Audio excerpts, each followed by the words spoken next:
5 Native American tribes that own an Oklahoma site where the U.S. Department of Homeland Security intends to conduct bioterrorism drills next year now oppose the government's plan, saying the agency didn't inform them about chemicals it plans to release on grounds the tribes consider sacred because more than 100 children are buried there. The Oklahoma-based Council of Confederated Chilocco Tribes is made up of 5 tribes that jointly own what's left of the former Chilocco Indian Agricultural School outside Newkirk, where the testing would be conducted. The Chilocco School, which operated from the late 1800s until 1980, was one of several federally run boarding schools where the U.S. once sought to assimilate Native American children. The tribes say the federal agency is failing to protect a site with religious and cultural significance. Often when a child died at the school, the family didn't have the money to bring the body home, so they were buried at the school cemetery, said Heather Payne, a spokeswoman for the Oto-Masuria tribe. Many of the graves are unmarked, she said. The site, about 100 miles, 160 kilometers, northwest of Tulsa, near Oklahoma's border with Kansas, also is on the National Register of Historic Places. Homeland Security is leasing the site to conduct drills that it says will help it determine how authorities can best clean up after a bioterror attack and how much chemicals might penetrate buildings. But the Tribal Council issued a statement this past week opposing the testing.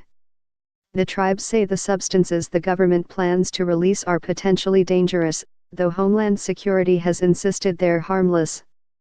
The other tribes that are part of the council are the Kaw Nation, Pawnee Nation, Ponca Tribe, and Tonkawa Tribe. Homeland Security spokesman John Verico declined to comment on the tribe's statement until the agency finishes reviewing the more than 300 public comments it has received on the project draft. The government announced plans for the bioterror drills in a legal notice last month in Newkirk's weekly newspaper. Many residents found out about the plans after the editor of the Newkirk Herald-Journal decided the notice buried in his 900 circulation paper was front-page news. About 9,000 people from the farming town and surrounding communities, including Arkansas City, Kansas, just across the Oklahoma border, signed a petition seeking more information from Homeland Security. Dozens showed up at community meetings, demanding answers.